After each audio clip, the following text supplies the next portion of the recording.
स्वागत है आप सभी को। Respected Secretary, Minister of Arts and Sciences, distinguished friends from press and electronic media, and our friends from Minister of Arts and Sciences, IMD and other organizations. मैं आप सभी को अभी माननीय सचिव महोदय ने जो जानकारी दिए हैं इसको हिंदी में बताने के लिए प्रयास करूंगा। आज हम जून से सितंबर के बीच में होने वाले वर्षा के जो पूर्वानुमान किए थे 13 अप्रैल को, इसका एक अपडेट जारी कर रहे हैं। यानी कि हम second stage long range forecast of monsoon season rainfall आज जारी कर रहे हैं। मात्रात्मक रूप से देखें, पूरे देश में दक्षिण पश्चिम मानसून की ऋतुनिष्ठ वर्षा दीर्घावधि औसत का 90% होने की संभावना है, जिसमें मॉडल त्रुटि ±4% है। इसका अर्थ है कि 2026 के मानसून ऋतु यानी जून से सितंबर के दौरान पूरे देश में सामान्य से कम बारिश होने का सबसे ज्यादा संभावना है। दक्षिण पश्चिम मानसून ऋतु जून से सितंबर 2026 में उत्तर पूर्व भारत में सामान्य वर्षा होने का संभावना है। इस सामान्य का अर्थ है कि लॉन्ग पीरियड एवरेज का 94 to 106%। इसके साथ साथ मध्य भारत और दक्षिण प्रायद्वीपीय भारत में लॉन्ग पीरियड एवरेज की 94% से लेस यानी सामान्य से कम वर्षा होने की संभावना है, और उत्तर पश्चिम भारत में 92% से कम यानी वहां भी सामान्य से कम बारिश होने का ज्यादा संभावना है। मानसून कोर जोन जो सेंट्रल इंडिया के ऊपर एक जोन होता है जहां ज्यादातर एरिया रेनफेड एरिया है, वहां भी सामान्य से नीचे यानी लॉन्ग पीरियड एवरेज की 94% से कम बारिश होने का संभावना है।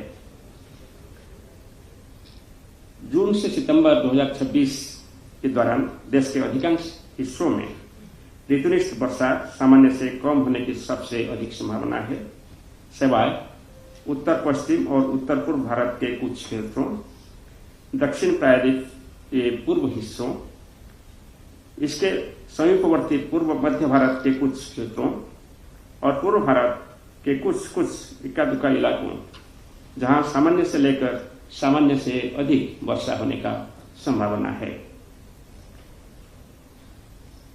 अभी जून महीने की बात करें तो जून 2026 के दौरान पूरे देश में औसत बारिश सामान्य से नीचे यानी लॉन्ग पीरियड एवरेज की 92% से कम होने की संभावना है।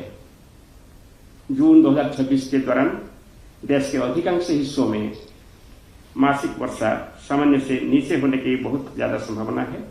केवल उत्तर पश्चिम भारत, उत्तर पूर्व भारत और दक्षिण प्रायद्वीप के कुछ हिस्सों तथा मध्य भारत के कुछ इलाका को छोड़कर जहां वर्षा सामान्य से लेकर सामान्य से अधिक होने का संभावना है।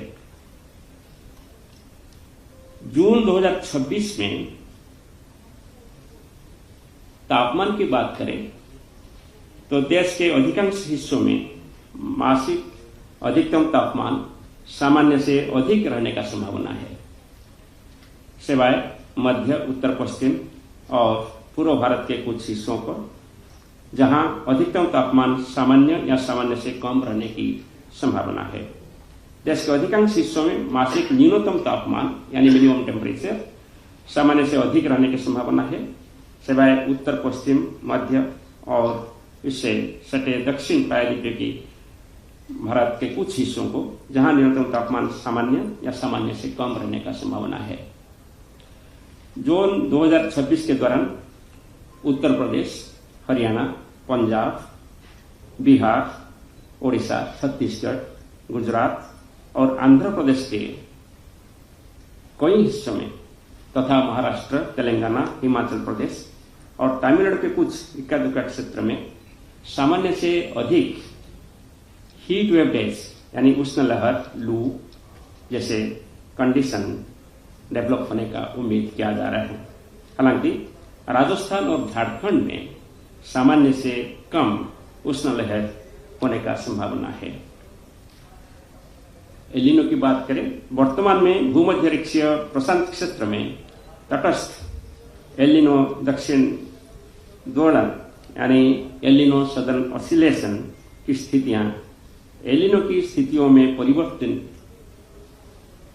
होने के लिए तैयार हो रहे हैं। जैसे नवीनतम जलवायु मंडल के पूर्वानुमान के संकेत से ये जानकारी होता है कि दक्षिण पश्चिम मानसून की ऋतु के दौरान एलिनो की स्थितियां विकसित होने का संभावना है।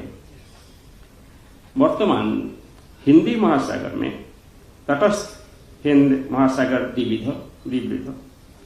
द्विध्रुव यानी इंडियन ओशन डाइपोल की स्थितियां देखी जा रही है और नवीनतम monsoon mission climate forecast system और सारे क्लाइमेट मॉडल्स के आधार करके ये जानकारी मिलता है कि मानसून की ऋतु के दौरान तटस्थ आईओडी यानी इंडियन ओशन डाइपोल की स्थितियां जारी रहने का संभावना है। अभी हम आपको एक प्रेजेंटेशन देंगे जहां डिटेल्स आपको पता चलेगा। This is the updated long-range forecast outlook for 2026 southwest monsoon season June to September and monthly rainfall and temperature outlook for June 2026. So, if you look at the rainfall so far, you will find that in the month of May, the rainfall for the country as a whole has been about 4% above the normal. And for the season, if we consider, this is of course up to 27th May, it is about 1% above the normal.